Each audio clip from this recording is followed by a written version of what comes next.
Thanks, Michelle. And I will get us going. And so we've got right now almost 40 people participating. And so if you would like, you can enter your name and affiliation in the chat, and like to do some little icebreaker, sharing a little bit about yourself. And our question today is, if you could live as any of Oregon's wildlife species, which would you choose? And you would think I would have given this a little more thought myself and had a good answer ready to go. But the first thought I have is certainly that I'd like to be a salmon, one of our salmon species, to get the ocean time and the inland time and somewhat the best of Oregon. And so while you are sharing that information, if there's anything anybody wants to throw out in addition to what's on the agenda today, we're going to talk about the legislative session. Kathleen and Tristy are with us from Defenders to talk about 30 by 30. And Jim Cathcart and Jason Becerra are with us to talk about the wildlife tax deferral programs. And then we'll wrap it up with an update on the Conservation and Recreation Fund. And if you have the agenda in front of you, we will actually start with the 30 by 30 initiative, because as I mentioned at the beginning of the call, we're having some difficulty with our Zoom license. We expect the meeting will last 40 minutes and then everyone will be kicked out. And we encourage you to just rejoin right away with the same link. We'll restart the meeting right away. But in order to not have an interruption, we'd want to go with the 30 by 30 topic first, if that's okay with all of you. And I'm seeing some fun small fish species, a lot of mammals. I think people relate to mammals pretty well since we are them. Sandhill crane, that's a great one. That would be an exciting life to be noisy, have fun, fly over the landscape. All right, thank you all for introducing yourselves, sharing the animals. I hope you read through the chat and think about those things. And I will turn it over to Kathleen and Tristy. Hi there. Thanks, Davia. I'm guessing everyone can hear me. I'm going to do a screen share, and then Tristy and I will introduce the topic and ourselves, but let's try the screen share first.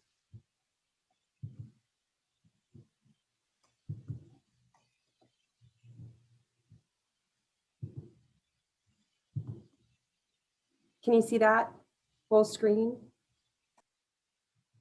Thumbs up? Yeah. Okay. So today we're going to talk about 30 by 30. For some of you, this may be the first time you're in a conversation about it. For others, you may be already acting and have plans and actions underway. But first off, I'm going to introduce myself, and my colleague Tristy will, who I am sure most of you know, will introduce herself. I'm Kathleen Gobush. I'm the Northwest Director for Defenders of Wildlife. I started about a year ago, and I'm actually based in Washington, but our program spreads across 3 states, including Oregon. And I've been mainly a research scientist for the last couple of decades, but excited to be a part of the Defenders team. And I'll give Tristy a moment to introduce herself. Thanks, Kathleen, and good morning, everyone. My name is Tristy Kamal, and I'm the Senior Northwest Representative with Defenders of Wildlife. As Kathleen mentioned, I am based out of Oregon, so I'm kind of the point person in Oregon. I live in Portland right now. And throughout this presentation, Kathleen will be leading the presentation for most part of it. There will be few interactive questions, and feel free to use the chat for that, or even unmute yourself if you don't have access to the chat. I will monitor the chat and help facilitate the conversation that happens. Again, our idea is to not talk at you, but make it more of a discussion and just hear from you as much as you hear from us. So with that, I will hand it back to Kathleen. Okay, thanks, Tristy, and thank you everyone for being here today. We're going to be recording or keeping a record of the chat. So if you do put things in there, that will be great, and we'll have a record of that. For the format of today's time together on this topic. Like Davia said, we might get interrupted, but I think we can all hang with that. The idea is to talk for about 30 minutes. I'll do a high-level presentation, fairly high level, and that should be about 15 minutes or so. And then we'll open it up to a discussion, comments, questions from all of you. So like Shristi said, the purpose of the talk is to begin a dialogue together on 30 by 30 and find our common ground where our shared values across our agencies, institutions, organizations come together around this concept of 30 by 30. So first we'll talk a little bit about what it is and kind of where it came from, because there's actually more of a history than some might be aware of. And then we'll share Defenders national efforts. And this is just because it's what we've got to share. We've been working on a very, I guess, course level, national level, but we realize it needs to drill down into a more locally led regional or state level. And so we'll finish up talking about Oregon.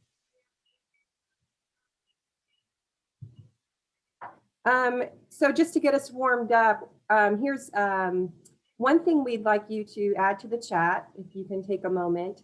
I think you may have already said your name and organization in the chat, but if you could repeat that, or at least your organization, and just answer a question for us. We're curious about your level of interest and engagement in 30 by 30 right now. So you can write whatever you want. Here's just an example of what we put together. You know, this is your first time thinking about it. You're newly interested in your organization, has had conversations, but no real plans yet. You're engaged. So that means, you know, your organization you got it in your strategic plan, and you're starting to mobilize, or, you know, better yet, you're highly active already. So if you want, you can use this rubric of these 4 answers. You can even put number 1, number 2, number 3, number 4, we'll track it, or you can write something else that you'd like to share at this time. But if everyone could do that, or take a moment, if they'd like to share and put that in the chat, then that will help us going forward, you know, beyond this talk. So I'll give you a moment just to look at the slide and think about it. I see a lot of newly interested in the chat, a lot of number 2s coming in, and a couple of 1s.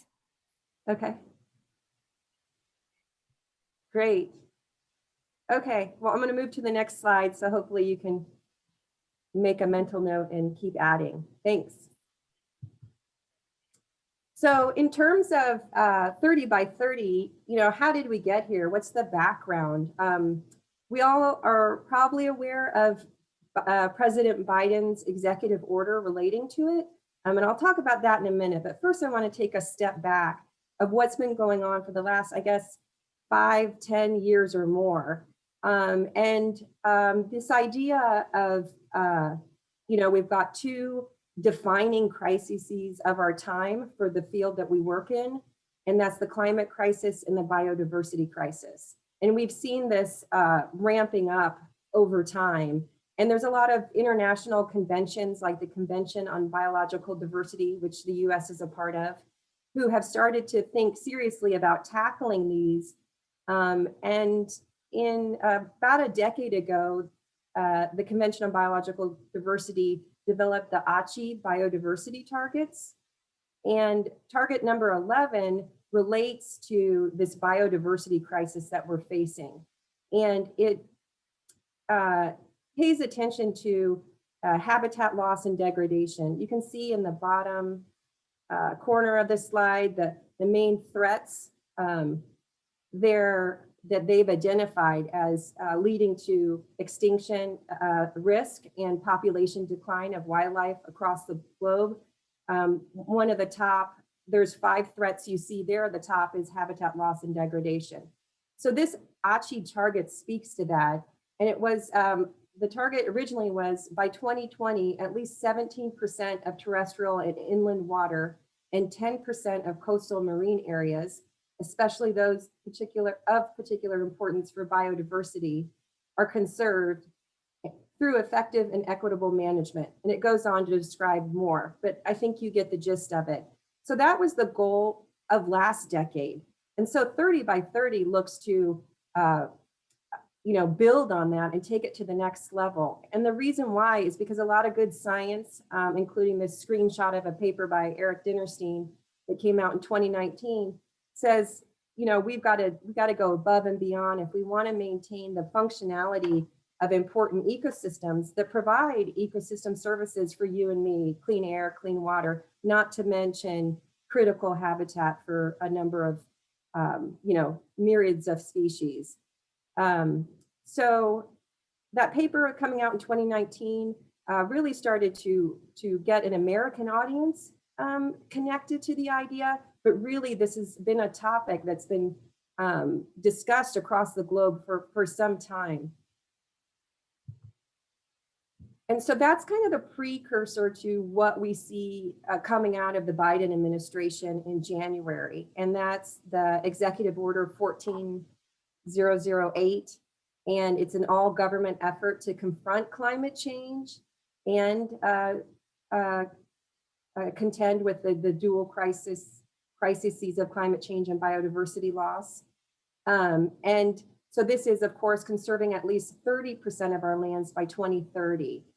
Now, when I say the word conserve versus protected, that's important nuance to catch. And I'm sure many of you have already thought about that. But some of the precursor work was focused on the word protect in protected lands.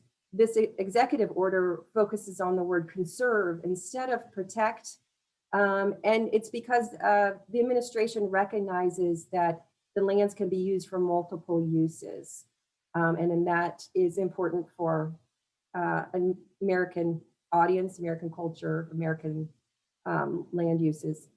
And so coming out of the executive order in January, there was a directive to have the Department of Interior and other agencies deliver a report in the first 90 days that outlined the administration's vision for meeting the 30 by 30 target. And this report, which some of you may have read, it's about 25 pages. It's a quick read.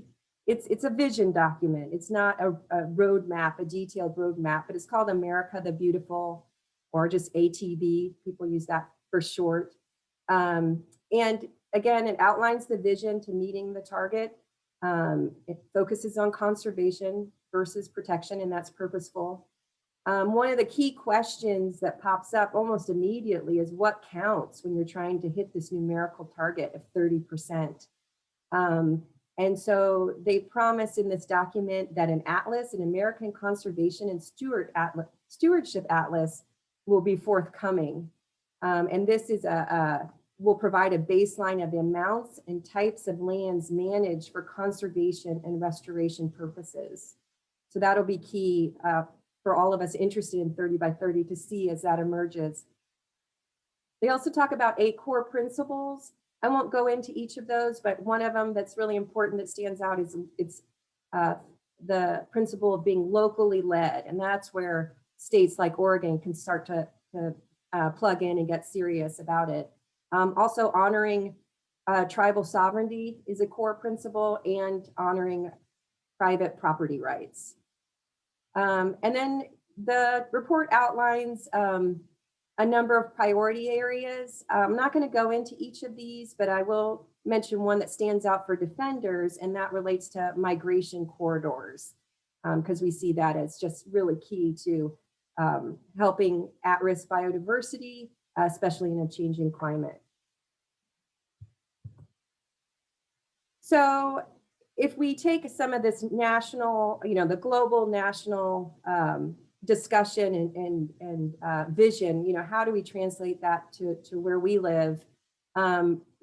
First of all, we really think this solution, reaching that target is going to take a big team of people. And really essential to that is tribal leaders and involvement, and then also the hunter and angler community. Both of those groups, I say groups in quotes, but in terms of tribal support, there have been some statements regarding that. And for example, this statement on 30 by 30 came out from some tribal leaders. Of course, there's many, but it included some from our region, Pacific Northwest, and that came out in May. Also, there's the Hunt Fish 30 by 30, which some of you may be familiar with. At Defenders, we highly agree with the statement in that hunters and anglers are part of the solution. But overall, 30 by 30 is not a one size fits all approach. It's, it can't help but be place-based and locally tailored.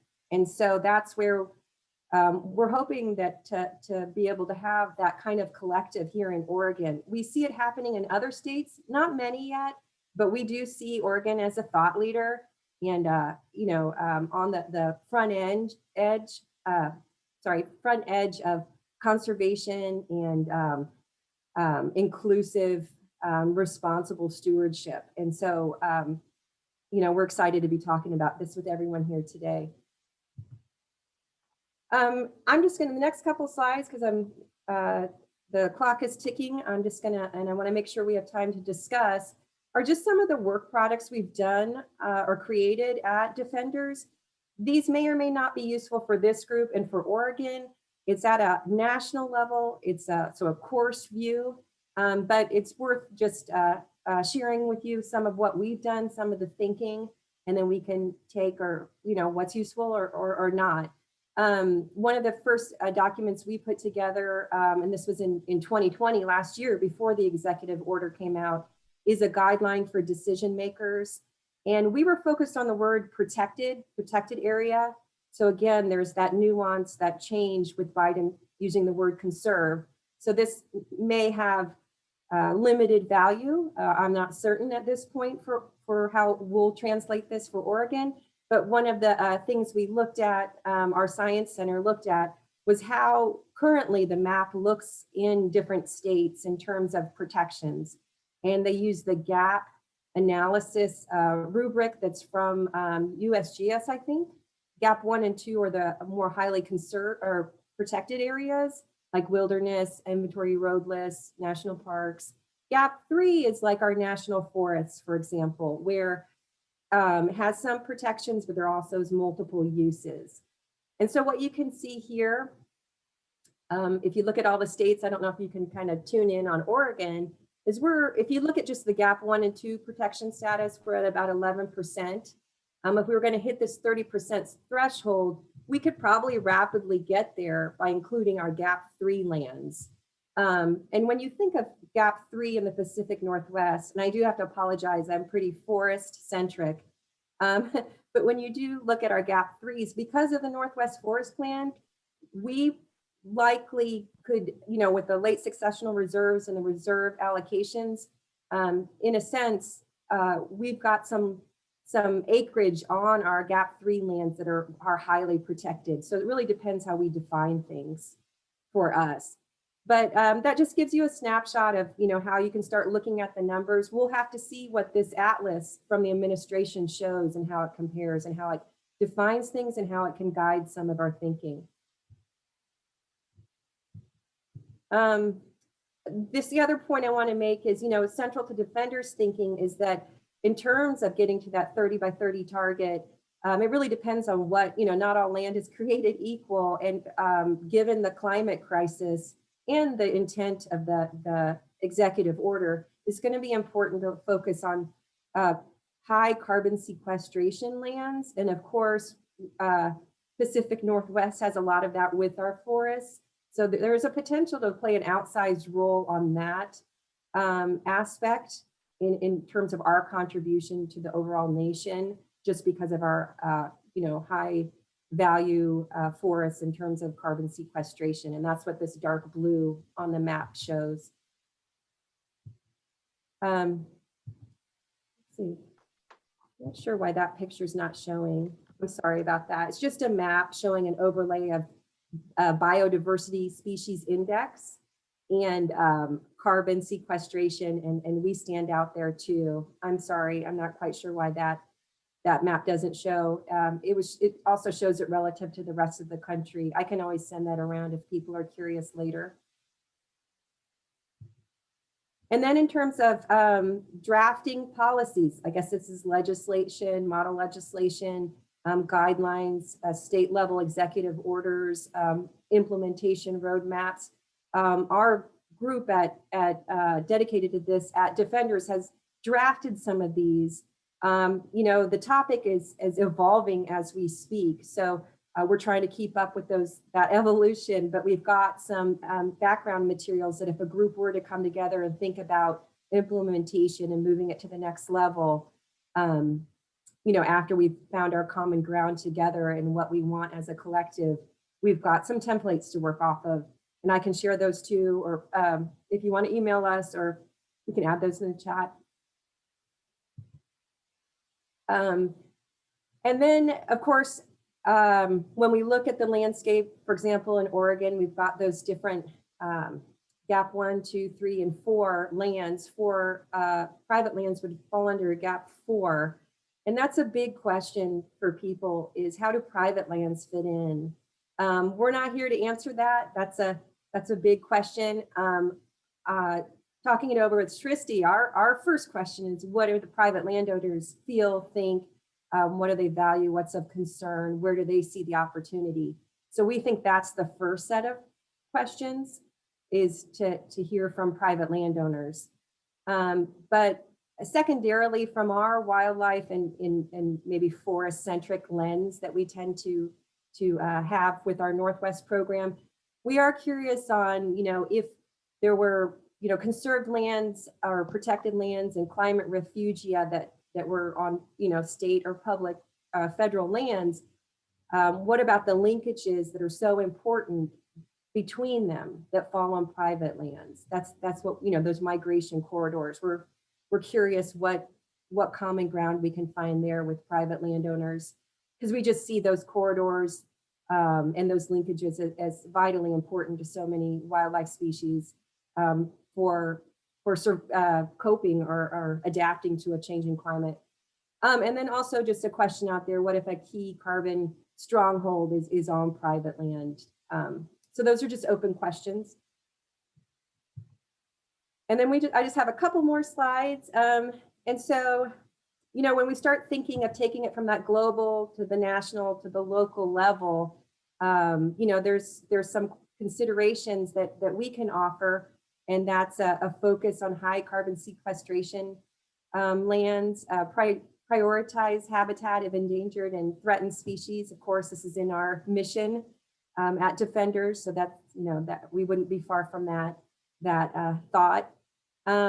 Also identify climate refugia in those corridors, like I just mentioned. And then from the Dinnerstein paper, they really emphasized functional representation at the ecoregion level. And so for their paper, they looked at over 800 ecoregions across the globe. Here's a map for our area. So, it's important to think, when we're talking 30%, what scale are we looking at? What kind of representation of ecosystems are we capturing? It shouldn't all be, in one. That wouldn't really serve the intent.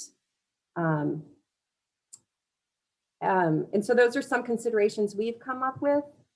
And this is pretty much our last slide. And it's coming to you guys for this discussion. When we think about this 30 by 30 goal, what organizational value comes to your mind as a shared common interest? And we're hoping to hear from people across the spectrum in terms of private landowners, the department, and everything in between. Also, 30 by 30 is a broad canvas to fit local needs. What terms do we think need to be defined in a local sense?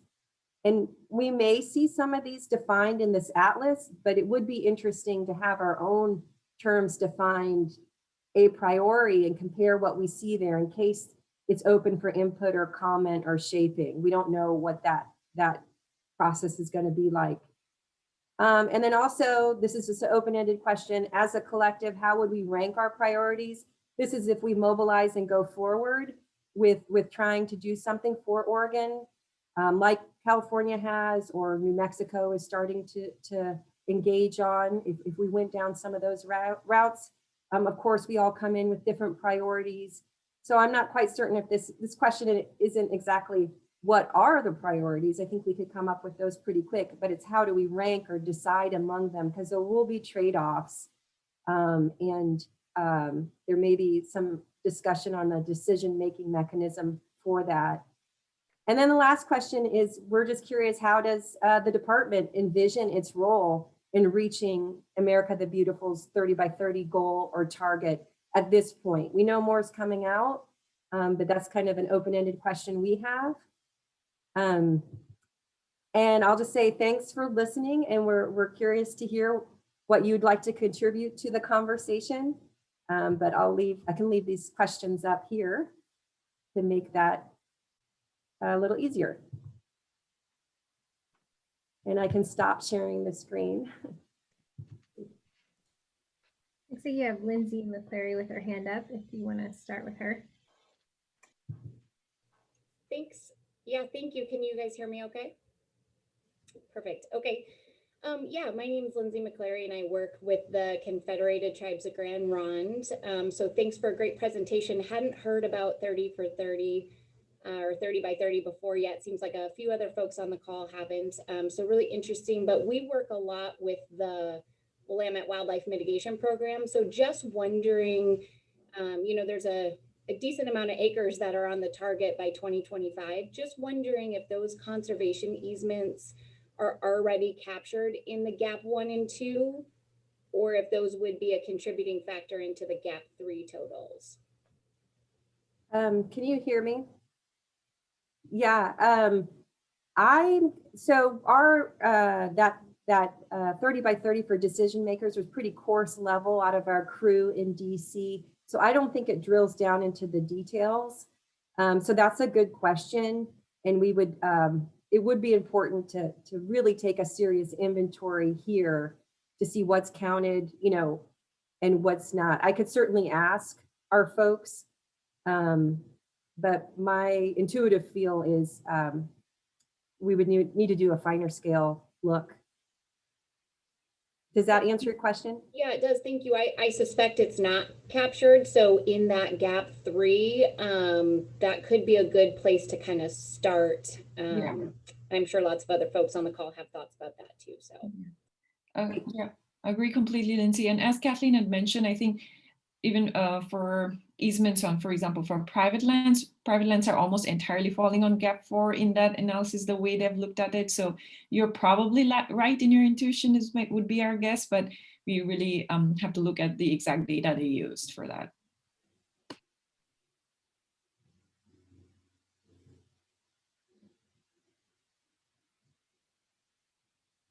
And Joe has his hand up as well. Yeah, thanks for the presentation, Kathleen and Srishti. I'm just curious, I didn't hear much about the marine aspect of 30 by 30, and I'm not totally familiar with it. I heard about 30 by 30, and I wanted to know more about that aspect, if you can inform us on that. And in particular, you know, I think in terms of state waters, you know, 3 miles out, and then also federal. And so here in Oregon, as we know, we have 5 marine reserves that protect 9% of our state waters. And obviously, I think there's need to consider increasing that in the future.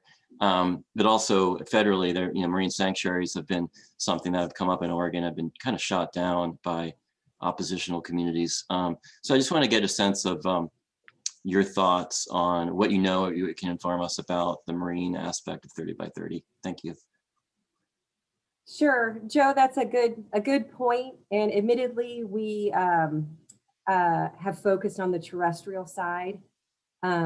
So we'd be looking to work with others to understand that more.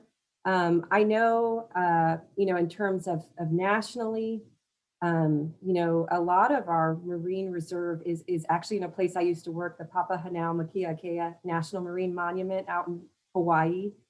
And so I think it is kind of tricky on what, what representation we have and, between state waters and then, more national. And is, right now, a big chunk of it is out there in the middle of the Pacific that counts for sure, but it's not going to help, catalyze or advance protections on our coasts here. So I think that's a good, totally good point to bring up. And sorry, we don't have more information for you on that right now. No problem. Thank you.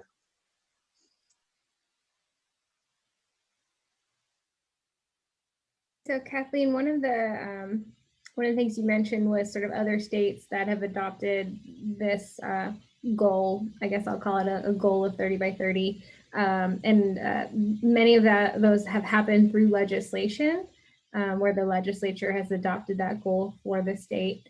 I'm wondering if you can provide any information about how the states have gone about implementing that.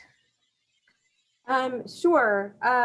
I guess the forerunner in this is California, and they had a bill in 2020, but I don't think it passed. It ultimately was successful, but it set the stage for the executive order by Governor Newsom that came out in October 2020. So really that's, that predates the executive order by Biden, but it's just October 2020, which is not that long ago in a time warp pandemic sense. So really that was the forerunner. And it established the state policy and calls for nature-based solutions for natural and working lands. And also California became an observer itself of the UN Convention on Biological Diversity, which I described at the beginning. In terms of implementation,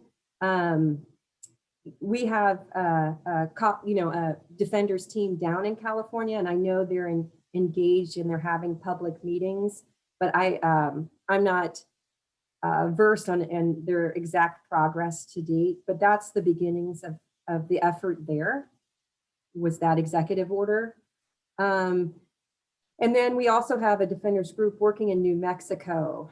And I know I've talked to a few other people that are on this call today who work there. We have defenders staff there who've been engaged in those conversations, and there's been a draft EO through the governor's office, but I haven't checked in the last week or two if that's moved a lot. I have seen a draft, and it's got some similarities to California, but then some specifics related to New Mexico. So I don't know if anyone else on the call can talk about any efforts they've done in other states, but that's the two that we're most aware of. And just for everyone's information, I plugged in the California government statement on their executive order in the chat. So there's a link there if you want to look it up. Definitely from the New Mexico effort, there was a group, maybe California too, but I'm aware with the New Mexico effort, there was a group that came together and, started off spending a lot of time finding common ground, and then also looking at getting maps out, start looking at maps. It just requires that.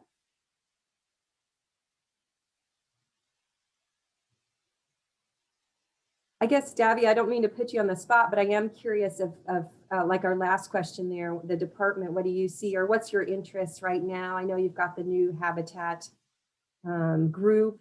Maybe it's falling into some of their thinking. I'm not certain, but I don't know if you can speak to anything. Sure. Thanks, Kathleen. I'd say that there's not a ton to say there in that it is very new. But the department has been paying attention to what the federal effort has looked like. We agree with I agree with a lot of the questions that you have here, that what definitions are used is going to help us know how far along we are to that goal. And as you pointed out, we may technically have already hit that goal here in Oregon. I think one of the important factors is also about sort of how you disperse that goal across different habitat types. And also, like you pointed out, that if you look disproportionately at forestry, we might be further along in such a goal. But yes, thanks for mentioning the habitat division. The legislature did incorporate that into ODF&W's budget for the 21-23 biennium. And once the governor signs that bill, we'll start work on putting together the habitat division. And certainly the lands and waters of the state are habitat for Oregon's fish and wildlife, and efforts to conserve land and water will certainly fall within the purview of the habitat division. And so I think that will be kind of where any engagement on this effort by ODF&W lands is with the leadership of our habitat division as that comes together. But I can't say more than that in terms of a role that we've envisioned here. And I think I would want to amend your question a little bit and say, what does Oregon envision as their role in terms of the state government? In that ODF&W would not necessarily be the only agency that has a stake in making that happen. I just wanted to note that in the chat, Laurel from Pew Charitable Trust noted that South Carolina and Hawaii has also begun their 30 by 30 efforts. So there are other states that are sort of picking up the momentum as well at their state level. Yeah, and I think one thing I failed to mention and definitely should have is that the Oregon Conservation Strategy can already and is already, I think, serving as a foundation for an effort that could look at all of Oregon, right? The Oregon Conservation Strategy is not ODF&W's strategy. It's the state of Oregon strategy for biodiversity. It's not a phrase we necessarily use there, but that's a way to look at it, and identifies conservation opportunity areas. Key conservation issues all fall within the scope of this effort. So I think that would be a place to start, in that Andrea has done a ton of work with many of you and your organizations to develop that strategy. And so maybe some of that work is already started. We just haven't called it that. That's great. I guess I'll also mention, and I meant to mention this earlier, is, Srishti and I at, our seat at Defenders, we're not climate scientists. And so we're aware that, it would be good to have, that expertise there in terms of answering some of the questions about climate refugia and whatnot. So I know this is a ODF&W open house, so might not attract those people, but in the same way. But it would be interesting too if anyone in the audience knows of key climate experts or groups that are starting to mobilize, or that definitely should be a part of the conversation. And I'll also just mention that kind of your comment, Kathleen, about climate science and bringing that in made me think of what ODF&W is doing on that front, and that we are working on an aquatic habitat prioritization. And so in terms of looking to new lands potentially in need of protection, that's an excellent place to look. And then the Oregon Connectivity Assessment and Mapping Project, which is underway and many of you are participating in, is another effort that will help us look to those lands and add a greater prioritization when looking at all of Oregon. Kelly Beamer had her hand up and she just put it down, so I don't know if you had a comment. This is great. Thank you so much for the presentation. Our land trust community has been really excited in tracking this because of that connectivity piece, the ability to work on and across private lands. But I'm thinking about kind of the bigger landscape of Oregon agencies and how it's sort of by nature of having ODF and DSL and so many different natural resource agencies that do manage lands. Are there examples from some of these other states that are starting to coordinate about how a vision would emerge to coordinate all of our natural resource agencies across the lands they manage in the state toward one goal? I'll just try to answer that. That's a good point, a good question. I know, Biden's executive orders is an all government approach, and it would be interesting, to look at the California an example. I don't have their EO in front of me, but I'm pretty sure that, calls out the different agencies that are meant to be a part of the solution. So that's what's nice about that executive order. It kind of unites on a common purpose the different key groups in government that need to be involved. I guess, here we're talking about it from more of a bottom-up grassroots kind of way, and it's hard to get different agencies to prioritize in that way, but it's still worth it getting the conversation going. But that's why some of those other mechanisms, are definitely useful. I don't know if you want to add anything, Shristi, on that. No, I think you got that right, Kathleen, because I was going to say the same thing, that so far what we've seen seems to have been a more state level mandate that's slowly trickling down to the agencies and becoming a priority for them, rather than the other way around, where the agencies have prioritized and come together. But the hope is that they will do that. And with California and hopefully now with New Mexico, we've started to see that, where the agencies are starting to talk about it. But if you're talking about like having a more unified strategy, I think that's still very much in the works for even the states that do actually have an EO. So Paul had his hand up. Yes. Hey, this is really great. I just want to clue you in that some of us on the Central Coast are dealing with basically the 1,000,000 acres on the Central Coast. And we deal with the conservation opportunity areas. So from Salmon River down to Aceta, Cummins 10-mile block. And we've already engaged with the community. There's a document out that identifies the 8 principles that should be incorporated in this: conservation benefits, community support. And so there's a list of things. If you haven't seen that, we probably should share that with everyone. And I know for us, we're building on our past efforts, which our Watershed Council has been at it for 25 years. And our partners are U.S. Fish and Wildlife, National Forest, and state parks. And all of those agencies that I'm in communication with about 30 by 30 have already acknowledged the fact that we can help put a package together. That would be a conservation lift, a climate lift, and community support lift. And so anybody on the Central Coast that wants to deal with that, contact me with Portland Audubon, Paul Engelmeyer. That's great, Paul. If we could actually see that document you just mentioned, that would be really, really helpful. I don't know if you feel comfortable sharing. The 8 principles, or? Yes. Yeah, okay, I might be able to figure out how to attach it. Right now, I don't know if I can, but maybe I can. No worries. Okay. Yeah, thank you. I can definitely get it to you. Thank you. Okay, I think we can start wrapping up if you guys have any last comments or any last remarks from the group.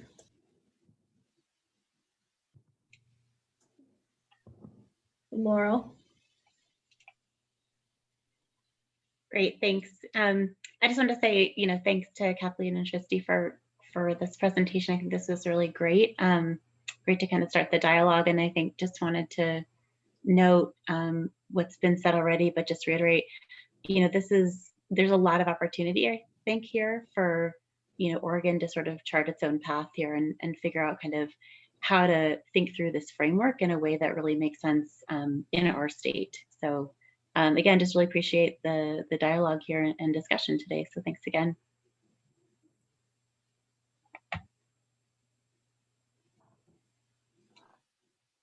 Okay, thank you, everyone. Thanks, everyone. All right, so we'll zoom back to the beginning of the agenda, and I will share an update that Michelle Tate, our awesome support, has informed me that we are not going to get kicked off of the Zoom as we thought we would. So we should be able to carry on here. Thank you all for being prepared in case we had to rejoin. Deputy Director Shannon Hearn is ODF&W's legislative coordinator. She was not able to join us today, but I asked if she would share some highlights from the legislative session with me And these are the bills that she pointed out as enrolled bills that she would call highlights from this session. And so I'll go through a few notes about these bills, and then I'll turn it over to Brandy Nichols, who is ODFW's acting manager of the Management Resources Division. And she will give an update on ODFW's budget, which I expect is an outcome a lot of people are interested in hearing about from this session. So I'll just kind of go down the list in order here, just brief comments from Shannon and myself. House Bill 2171 was the governor's omnibus recreation bill, which removed the sunset on the Oregon Conservation and Recreation Fund and appropriated $1 million to the Conservation and Recreation Fund for this biennium, which is a great outcome. It does need to be matched with $1 million of private donations, like the last biennium for OCRF, but we can match it as we go rather than a big match threshold, which is a really exciting outcome. The other provisions of this bill create a new Outdoor Recreation Advisory Committee under the leadership of the Office of Outdoor Recreation at Parks and Rec. The development of shared accessibility standards or design standards for outdoor recreation, and a few other pieces related to outdoor recreation, like a one location where all outdoor passes can be purchased, and a few things like that. So House Bills 2032 and 3185 were both passed. These further clarify the 2019 law that allows dry ditch agricultural maintenance exemptions from root fill and removal laws. House Bill 2068 was an ODF&W bill. It was passed to address the sunset, and we expect that Senator Golden will convene a work group to look at an allowance for landowners to auction or conduct a lottery to designate a person to receive a tag, and that's in relation to landowner preference tags. House Bill 2069, also an ODF&W bill, establishes the Sage Grouse Mitigation Program in lieu fee fund, which helps us advance the sage grouse mitigation policy and provide for in lieu payments for sage grouse mitigation. House Bill 2143 changes annual fees for all power claimants to match annual fees for other hydroelectric projects. And this was amended to allow for a phase-in for projects undergoing relicensing, hydro relicensing, but will address the funding shortfall that Water Resources Department has that affects ODF&W's hydro program. House Bill 2298 directs ODF&W to adopt by rule and administer a program for authorizing voluntary projects for stream restoration and habitat improvement through constructions of environmental restoration weirs. This is a bill that we've seen quite a bit. It passed this session, and ODF&W will begin rulemaking in 2021. House Bill 3114 appropriates general fund to the Oregon Ocean Science Trust, ODF&W, and an OSU for purposes related to ocean chemistry. It's really exciting that this bill passed. It was in the last two sessions and died because of the walkouts. And it fulfills some of the recommendations of the Ocean Acidification and Hypoxia Council, increasing monitoring and assessing impacts of climate change on ocean conditions. House Bill 3191 directs the Fish and Wildlife Commission to adopt certain requirements related to carcasses of returning hatchery fish. It sets a target for stream enrichment with hatchery-produced salmon carcasses. Senate Bill 59 was an ODF&W bill. It was amended quite a bit. It allows the agency to continue to collect the Columbia River endorsement fee to produce hatchery salmon, monitor fisheries, and native fish populations. Senate Bill 289 prohibits people convicted of bias crimes while in state waters or publicly owned outdoor recreation land from entering areas under parks jurisdiction. And it's really targeted at creating a more inclusive outdoor environment and increases penalties for bias crimes in the outdoors.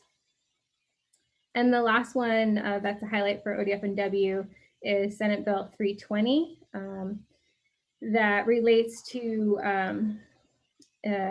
veteran fishing access and allows nonprofits to conduct outings for no charge daily fishing licenses. That's a really good outcome. And then a note from Shannon is that these are the highlights, you know, from her perspective. There's hundreds of bills that the Department of Fish and Wildlife follows. And she'd love to know what the bills that your organization's really excited about, or things you were watching that did pass or did not.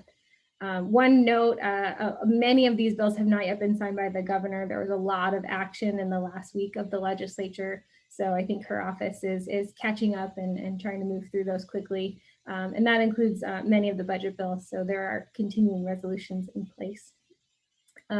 So I will turn it over to Brandy, and then we can talk amongst ourselves about the legislative session.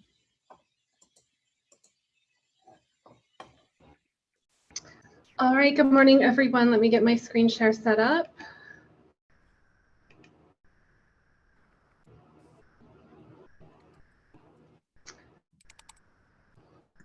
All right, Davi, is that coming through? Okay, excellent. And there, all right. Good morning, everyone. I'm Brandy Nichols, and I'm here today to give an update on ODFW's 2021-23 budget. So just a quick note, the chart here with the numbers we're going to review and all of the budget bills I'm going to talk about today we're in a preliminary stage. All those budget bills are still awaiting the governor's signature. This table includes its preliminary numbers, just we haven't gone through that last step of the budget development process, which is to reconcile our final budget numbers back to all of the signed and approved budget bills. So this is what we expect to see, but in that final reconciliation process, you know, there could be minor updates to these numbers as we finish that up. So you'll notice this 2021-23 is a really good budget for ODFW. Our agency budget bill includes funding that covers our existing programs and services at their current service level. You'll also notice that if you focus in on the general fund line, our general fund budget amount is a 31% increase over our 2019-21 legislatively adopted budget. So that general fund, again, not only covers current general funded programs, but it includes investments to expand several of our existing programs.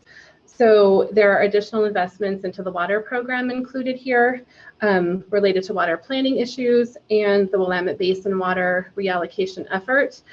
This general fund also includes the agency's request to establish a habitat division. So our policy package for this new division went back to the initial amount and setup that the agency requested back with its agency request budget. So it includes all 7 new positions that we asked for: the division administrator, division admin support, and 5 new regional habitat biologists, all on general fund. Our 21-23 budget also includes funding and limitation for phase 1 of acquisition of the Minam River Wildlife Area property over in Wallowa County.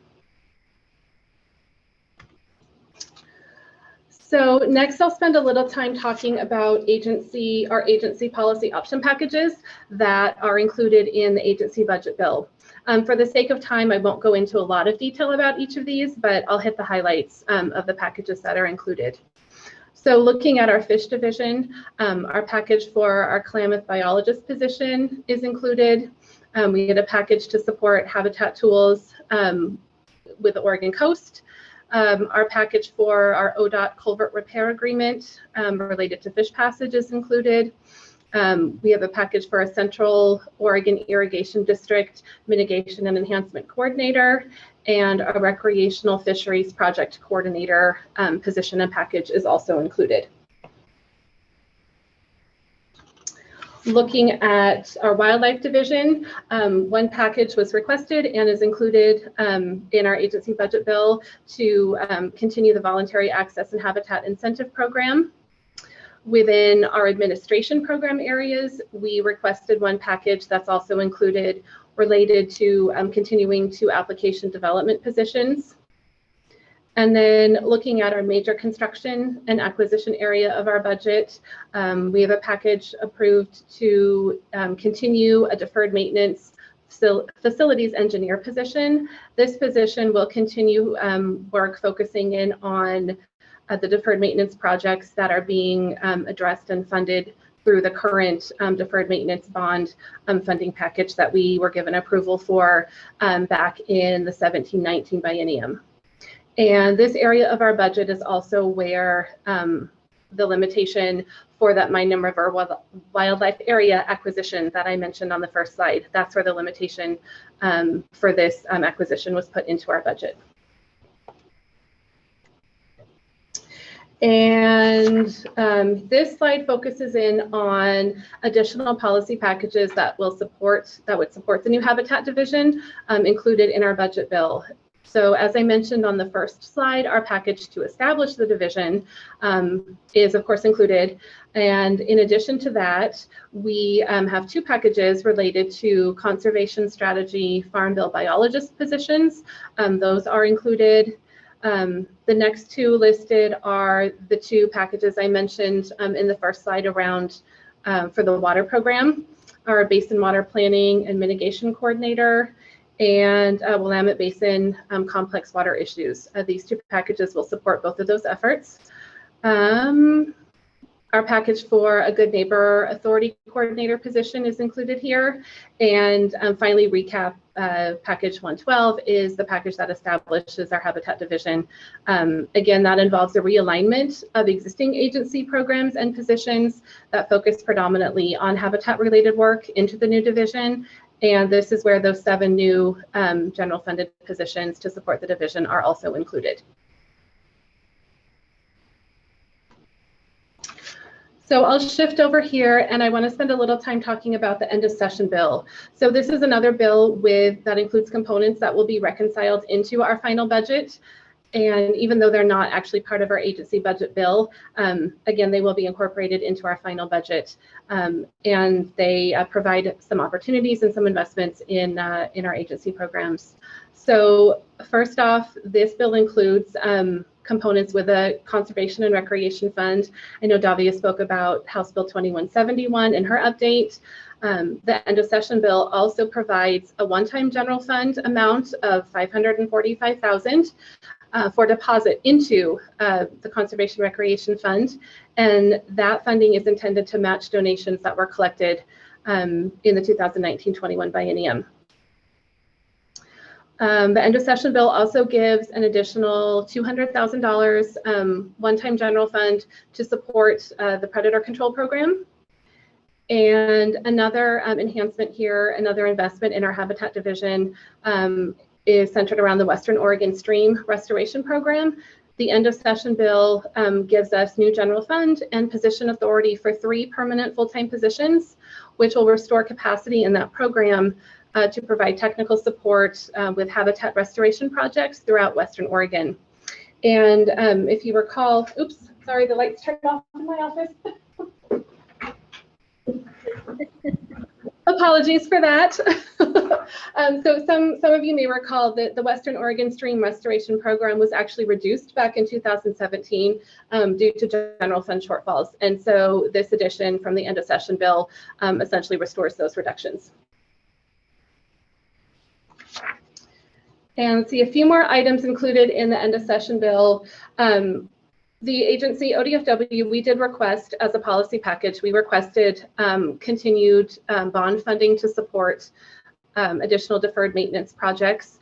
The legislative decision was made to address that request through the end of session bill here as opposed to our agency budget bill. So the end of session bill does give us a one-time amount of general fund to make the debt service payment on a $5 million bond issuance that we've been approved for to support ongoing or continued deferred maintenance work here at the agency. This phase 2 package and amount of funding, we intend to address critical needs at non-hatchery facilities. And so one note I'll make about this, the agency's policy package request was for $10 million of funding for deferred maintenance projects. The the change in the amount down to from 10 million to 5 million, doesn't reflect anything on the part of the agency. We looked at, and legislative committee looked at the where we were at spending out our current $10 million funding, working status on projects through that.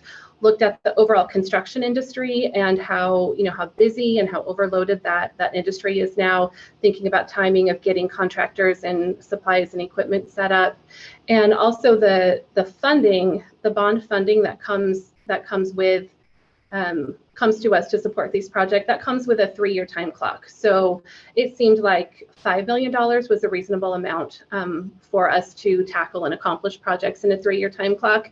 And Legislative Fiscal Office fully expects us to come back with 2023-25 budget development and request additional funding to keep this deferred maintenance work going.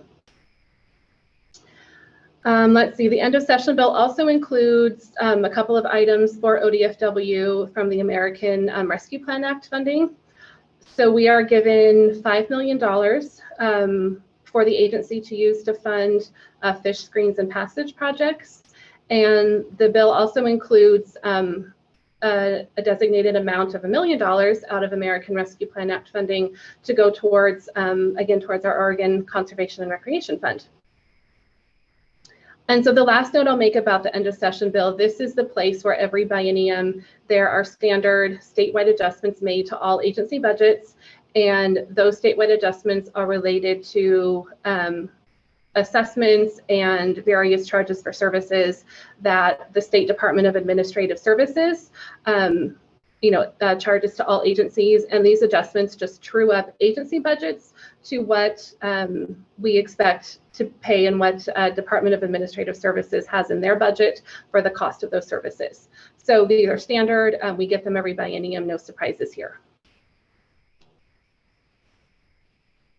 All right, and that concludes my presentation. Thank you for your time. I think we have a little time in the agenda, Davia, for questions today, or please feel free to reach out after the presentation if you have specific questions. I'm happy to answer them. Thanks, Brandy. And I'll reiterate what you said at the beginning. It's a really good budget outcome for ODF&W and really exciting opportunity to kick off actually reforming the Habitat Division. That's great news for us. So any questions for Brandy or comments on the legislative session now that that's complete?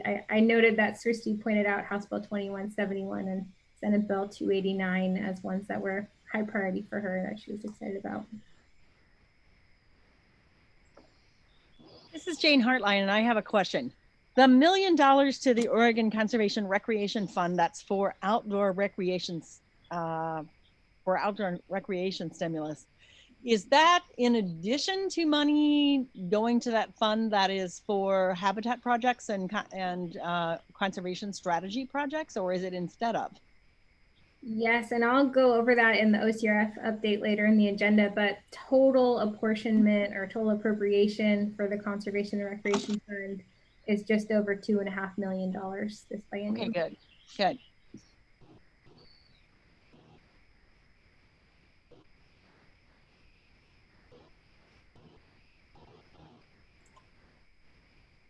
Any other bills that we didn't mention that were high priority for your organizations? Or let me see how Shannon phrased her question about that.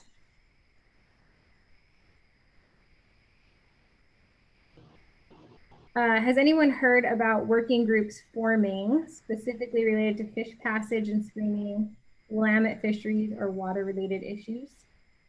She knows of 2 Oregon Solutions projects focusing on elk damage developing for the west and east sides of the state. They're not formed yet, and Senator Johnson and Representative Levy seem to be leading the efforts for the west side. And that is from Shannon.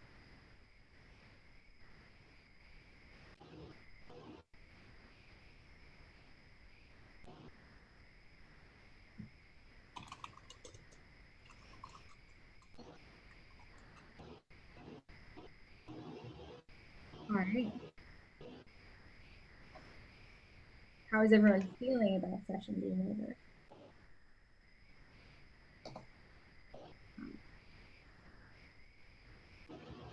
Okay, well, I think we will go to our next agenda item. We're only a few minutes behind, which is great. And turn it over to Jim and Jason. Jim Cathcart from West Multnomah Soil and Water Conservation District, and Jason Facera from the Clackamas Soil and Water Conservation District. Great, I'm gonna go ahead and share my screen real quick, so bear with me. All right, while Jason brings up the presentation, I just have some acknowledgements. First of all, just thanks to Davia and the Oregon Department of Fish and Wildlife for the opportunity to speak with you this morning. What a robust and rich audience, kind of the who's who of making conservation happen in Oregon. So I really feel honored to be able to share our thoughts with you this morning.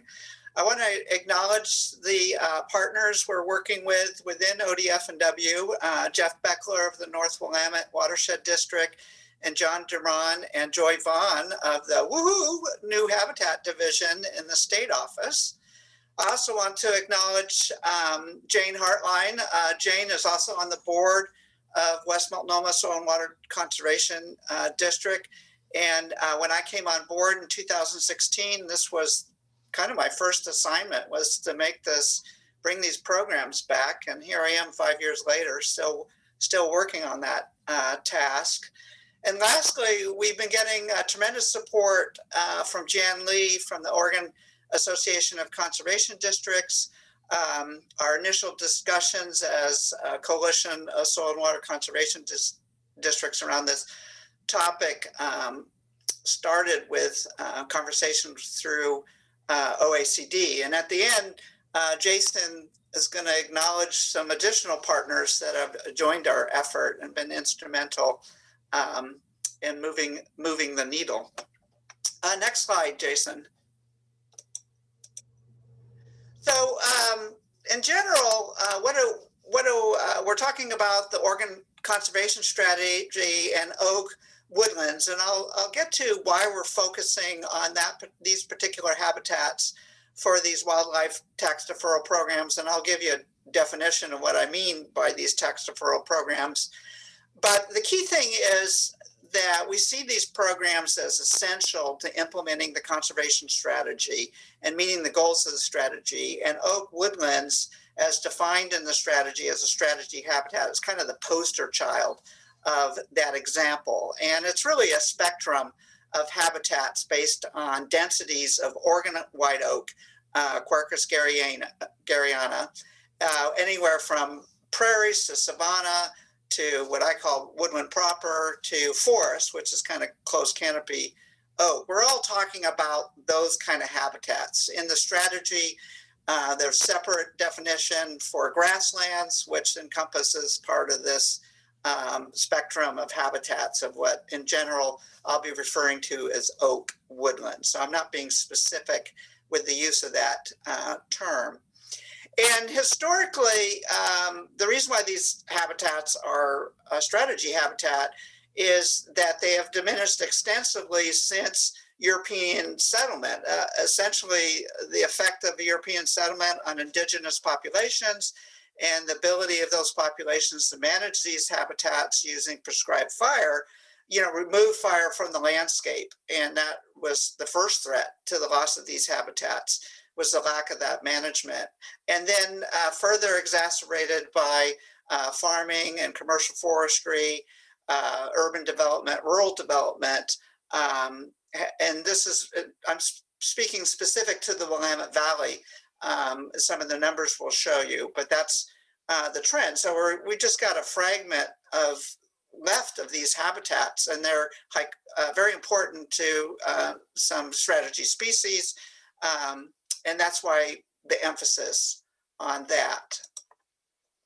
It's not just about the Willamette Valley, though. Oak woodlands are prevalent throughout the state of Oregon, both on the west side and the east side, or the west-east side, which I call Southern Oregon, very important habitat. So again, Jason and I's perspective is more from the lower Willamette Valley, but there's oak working groups throughout the state that are working on conserving and restoring these Oregon white oak habitats. And they come in also associated forms with other species like ponderosa pine or black oak further south, ponderosa pine on both sides of the Cascades. So these are rich, diverse habitats, but the signature species is the Oregon white oak.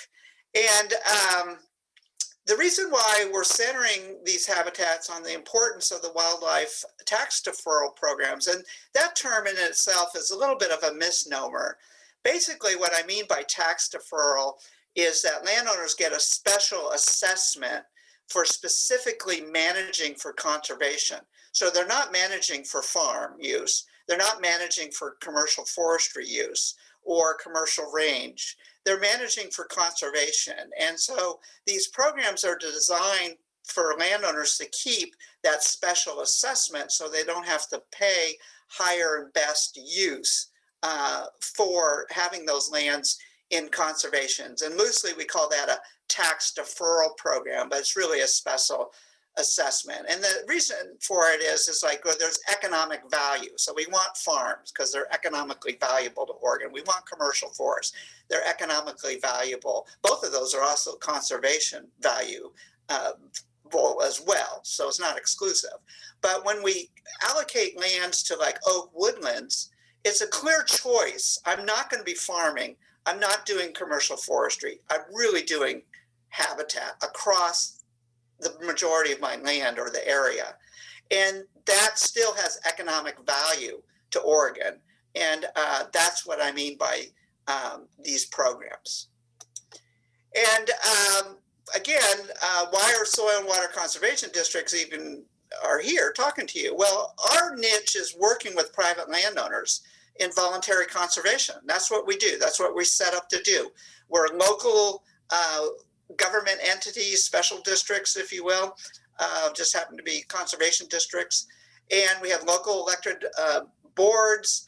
And the whole purpose of us is local landowners to develop their own incentives to have healthy soil, clean water, and diverse habitats. And our genesis is from the Dust Bowl era, from the previous century, and that's what we do.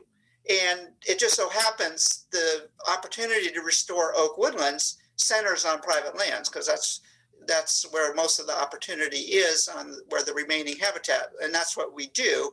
And so here we are talking about the importance of having these programs available. Again, essential to implementing the conservation strategy.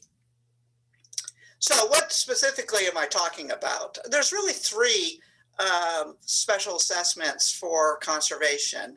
The Wildlife Habitat Conservation and Management Program is the one we'll be focused on, and I'll explain why. But another important one is the Riparian Lands Tax Incentive Program that we've been working on with ODF&W. And the third one that we really haven't been working on, but is available, is the Conservation Easement Special Assessment Program. With respect to those latter two, the riparian lands and the conservation easement, those programs on the books are available statewide. And it's just been a capacity issue with Oregon Department of Fish and Wildlife to be in a position to really offer and market these programs, but they are available. And part of our work was helping the ODF&W get in a better position to manage the tracking database and the monitoring associated with the Riparian Lands Tax Incentive Program, and just internally more aware that this program exists and how district biologists can help facilitate and administer that program. But the Wildlife Habitat Conservation and Management Program is unique in a lot of different ways. It's been around for decades. But first of all, the legislature gave ODF&W explicitly the ability not to offer the program, what I call shelve the program, because of lack of capacity to administer it. So the faucet can be turned off by ODF&W if they just don't have the capacity to offer this program. And in our area, Jason and I's North Willamette Watershed District, that is exactly the case. The other situation is, though, counties opt into the program. It's not available statewide. Counties have to take an affirmative action saying, managing for conservation is important to my county, provides economic revenue to my county or benefit either directly or indirectly. We want to opt in. We want to encourage landowners to manage for wildlife conservation. We opt in, and they can opt in by specific land uses. We're only going to let farms in, or we're only going to let ranches in, or we're going to only let forests in, or all of the above. So it can get very complicated in your county. Some areas, this is available across all those land uses. In the North Willamette Watershed District or the Lower Willamette Basin, it's many counties, if not all, have opted into the program for some land uses, but it's not available because of the capacity limitations, and it's been shelved by the Oregon Department of Fish and Wildlife. And that's probably a bad term to say shelved, like, oh my gosh, they're bad. No, it's a realistic term. They don't have the capacity to implement and do it any justice. So they're better off not trying to do anything. And that's where we come in. We come in saying we can help with that capacity issue. And so lastly, just before I turn it over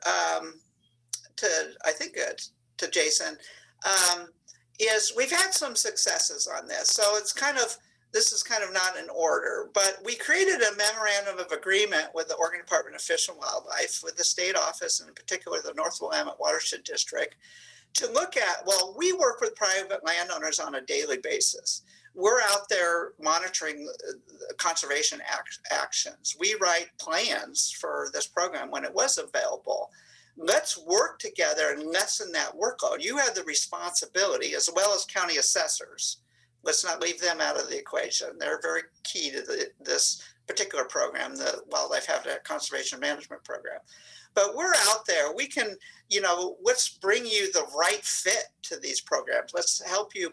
Let's set priorities on which projects should be enrolled that we want to further under the Oregon Conservation Strategy. We have the boots on the ground to do this work. We have the eyes on the ground to help collect information that you may use for your monitoring. So let's explore how we do that. And this was a memorandum of agreement. And the phase one we completed. We funded interns that were housed in Oregon Department of Fish and Wildlife, and they just got what we call step 0 done. Let's get the house in order. Where are all these projects? Let's get them in the database. Let's get their status, so on and so forth. And we did that. And now, as Jason's going to talk about, we're entering phase 2 and 3 of the agreement.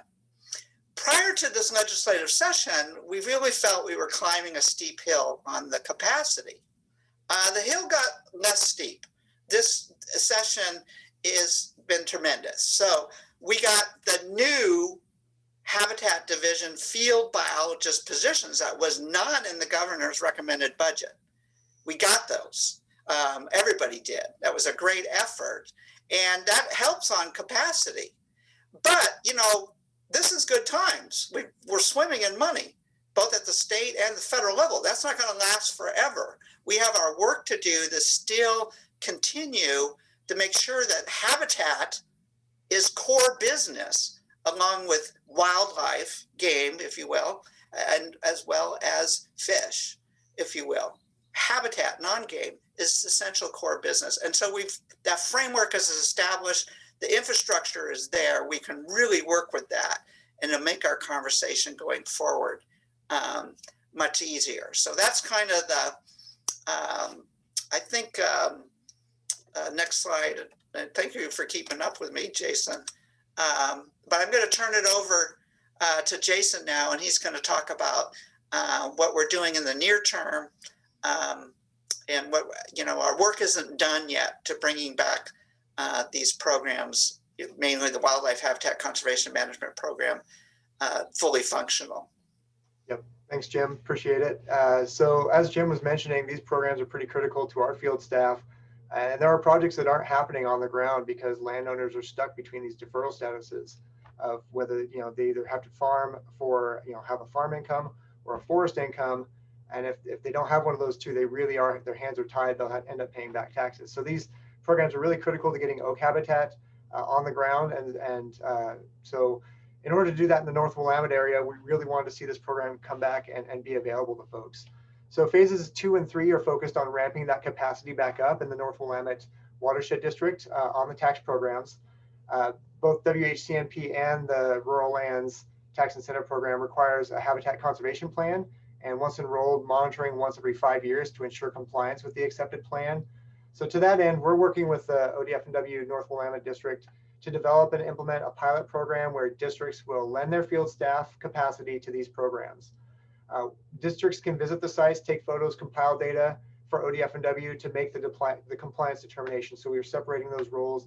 ODF&W does compliance, the district can gather data, which is great because the SWCDs are an ideal fit to partner with ODF&W on this, because we develop plans with, as Jim mentioned, with conservation plans with landowners already. So we're already on site with many of the enrollees that are already enrolled and many of the folks that are the best potential to be enrolled. So it's a really good marriage of our different roles. When folks are deemed in compliance by ODF&W, the monitoring need is met and we can move on. And if they're deemed out of compliance, the districts can offer technical and sometimes financial resources to get them back on track. So it's a good feedback loop to make sure these lands get into good states and stay in a state where they're really providing habitat long term. We're also working to develop a prioritized screening criteria to ensure that the limited capacity at ODF&W in the North Willamette District is spent on quality Oregon Conservation Strategy habitats and not smaller projects or projects that don't really have a return for wildlife. We want to maximize the impact for the resources that we have. So with this lift in field capacity through an ODF&W SWCD partnership and the ability to prioritize enrollments in high quality habitats, our goal is to complete enough monitoring in the pilot to enable ODF&W to accept a limited number of new enrollments. So if we can help them with the backlog of monitoring that they have, we can get to the point where we can enroll new important lands in this program and start to build on this suite of habitat lands that are protected with the programs. We hope to have the pilot planned and ready to start by the end of September of this year. So that's really exciting and a goal that we're really pushing hard to meet with the North Willamette District. So what's next? How do we keep this conversation going? So with the Habitat Division, the profile of non-game habitat conservation and protection is elevated and on a much stronger footing with the game species, like Jim mentioned. Seeing those positions added back into the budget is a testament to the work of all who advocated on their behalf. We're very, very excited to see those, just because that capacity at the local level, we need those biologist positions to be able to lean on ODF&W to be the subject matter specialists for all things wildlife and especially habitat. So the state was certainly aided by the timing of the federal stimulus dollars. So we're excited that the stimulus dollars were able to come in and help kind of boost up the budget this year. Without those, the budget would have turned out maybe a lot differently. And we can certainly celebrate the win, but we also need to continue to let legislators know that the state needs these important positions to remain, even in economically challenging times, as Jim mentioned. You can't turn the capacity faucet on and off and expect that private landowners will come running to enroll. We'll have the most success with landowners if there's continuity and stability in administering these and other programs. In order to deliver that message, that we need these to be long-term and continuing programs, in order to deliver this message to legislators, our group is working with Oregon Association of Conservation Districts, so our district group, to schedule a fall hearing with the House Ag and Natural Resources Committee, hopefully sometime this November. Jan Lee, the executive director for OECD, has been instrumental in helping us get those meetings, and we're hope to be successful in November to get that meeting on the books.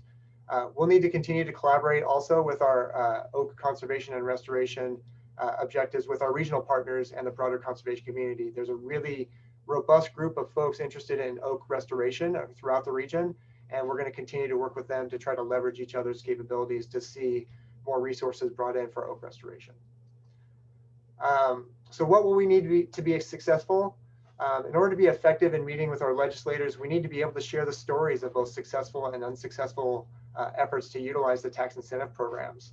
So for the folks here on the Zoom today, if you have any stories you'd like to share, we're looking for stories of success despite the challenges with the tax programs, and stories of failure where oak conservation opportunities were lost because of lack of a deferral program.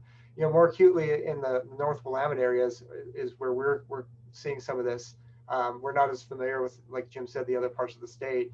But if these tax programs and their availability is impacting the ability to get conservation on the ground, we want to hear those stories from folks to be able to share with legislators this fall. Another kind of gap that we have is we need a broad outreach about the significance of oak habitats and just how close we are to losing them compared to a century ago when they were abundant. So there's, to our knowledge, there hasn't been an effort to share kind of this general imperilment that the oak habitats in Oregon are experiencing. We're going to need that public support and awareness if we're ever going to reverse oak decline in Oregon. Really quickly, I just wanted to thank the districts that have been involved in helping to kind of get this effort going with ODF&W in the North Willamette area. It's an initiative of these districts here, but we're also like joined by folks throughout the state. Jackson SWCD in Southern Oregon has also been very involved in this latter stage. And once we kind of get things worked out in the North Willamette, hopefully that model will, if it's not working in other areas of the state, we'll be able to work in other areas of the state. And we'll have this program up and running, where it's available to the counties. And lastly, I just want to really give a special shout out to Nicole Manis of the Willamette Partnership and Sarah Evans Peters of the Pacific Birds Habitat Joint Venture. They've been really instrumental in getting us, resources and the ability to share this both with partners and then also helping to develop some of the materials that have gone out to everybody. So with that, we just take questions, and I can go ahead and stop the share and see if folks have some comments or questions for us.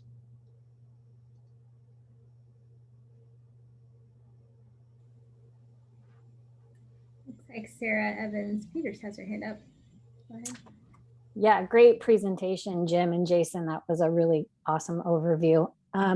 So I'm the conservation planner for Pacific Birds Habitat Joint Venture, and we do a lot of work in oak and prairie. And I just wanted to further explain that there's these 5 oak partnerships across the state that have all gone through really in-depth strategic planning and all had this exact thing as one of their high priority strategies. And so moving this program forward not only means a lot to the North Willamette, but it means a lot to conservation partners across the state. I mean, so these oak partnerships, there's over 100 organizations, both state, federal, NGO, tribal, that have all signed on to formal MOUs that think that this is a critical piece to conservation. And like Jason said, this is not just critical for, private landowner conservation, but this is really important to oak conservation just across the state. So good job, guys. Sarah.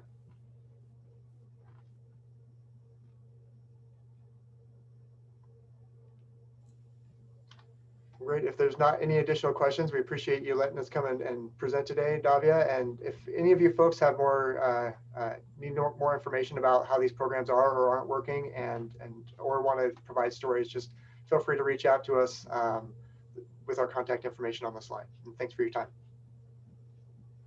Thank you, Jim and Jason, and thanks for your work to help with this tool in the toolbox that we haven't really been able to actually make use of. So exciting work, and appreciate you sticking with us on it. So the last formal agenda item we have is an update on the Oregon Conservation and Recreation Fund, which we started talking about a little bit with the legislative session update, but I wanted to give a more complete overview of where we are with the fund. Many of you remember it was created by the legislature in 2019 with a June 30th, 2021 sunset date. And so we're pending the governor's signature, excited that the OCRF will continue into the next biennium. So summarizing all of the pieces of our legislative success, and first of all, thank you all so much for your engagement with the legislature on this issue. A couple of members actively asked us to ask you to stand down because they got the message that the OCRF mattered and is an important opportunity that's going well. So thank you. As I said, there's just over $2.5 million appropriated to the Conservation and Recreation Fund for the coming biennium. And that's $1 million from the general fund as described in House Bill 2171, which will still require us to generate $1 million from the private sector. It is also open to using federal funds in that pot as well to meet that match. And then as Brandy described, $545,000 from the general fund to match what was raised in the 2019-2021 session. So in addition to a thanks for your help with this legislative session, a huge thanks to those who helped direct traffic to OregonIsAlive.org and generate donations for the fund directly and indirectly. That paid off in this match commitment being made by the legislature. And then finally, $1 million from the American Rescue Plan Act, as described by Brandy as well. And a huge thanks to Representative Ken Helm. Each member had the opportunity to direct American Rescue Plan Act funds to wherever they thought it was most important for their district. And Representative Helm directed some of his portion to the OCRF, which is a really great opportunity. And the language that Brandy had was the more exact language from the bill, and I've described it as supporting the outdoor economy and recovery in that sector.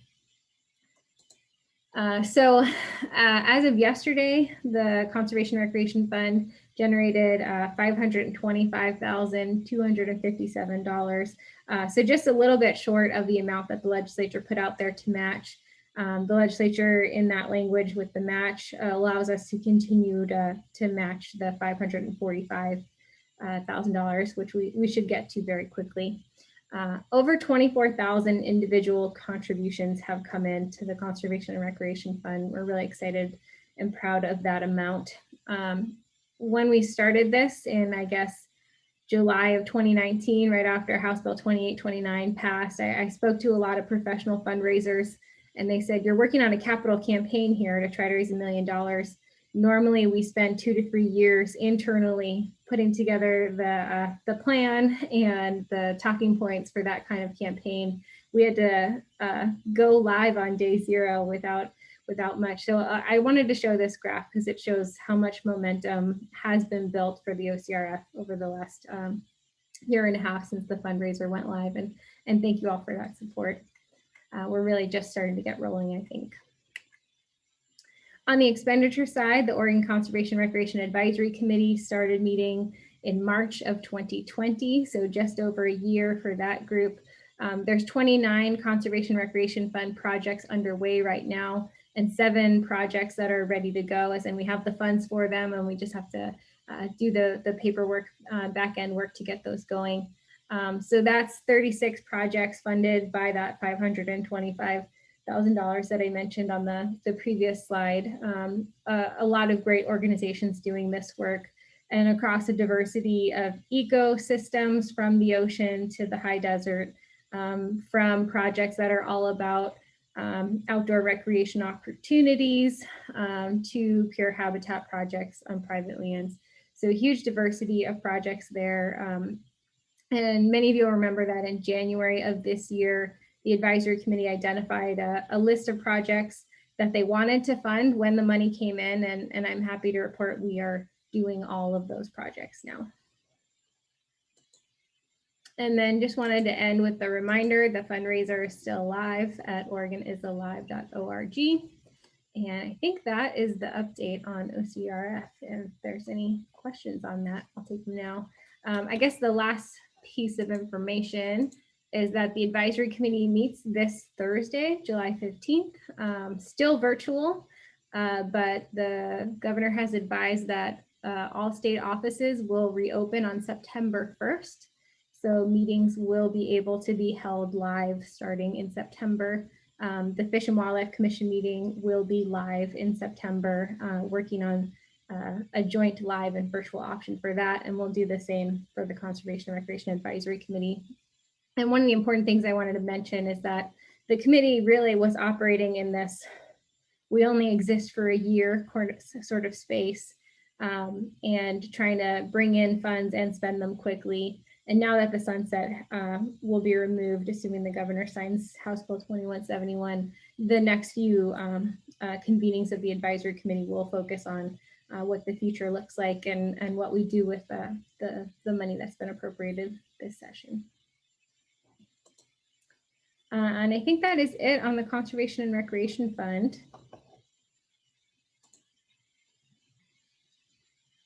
Questions or comments on that?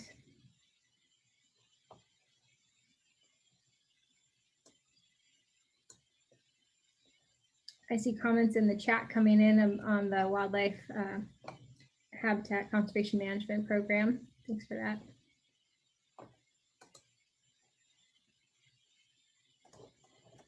All right, hearing no questions or comments on the Conservation Recreation Fund. The last thing I had was the next open houses are September 21st and November 16th. So mark your calendars, 10 a.m. We'll get the agenda out 2 weeks in advance. But wanted to open the floor for other topics. I really appreciate Shristi and Kathleen and Jim and Jason bringing agenda topics forward. Hopefully those were relevant to you and to the presenters, making you contacts to talk about these important subjects and move them forward, both of which really focusing on habitat conservation this time around. But if you have other agenda items you'd like to hear about from ODF&W staff or agenda items that you would like to bring to the meeting, you can let me know about those now or by email at any time.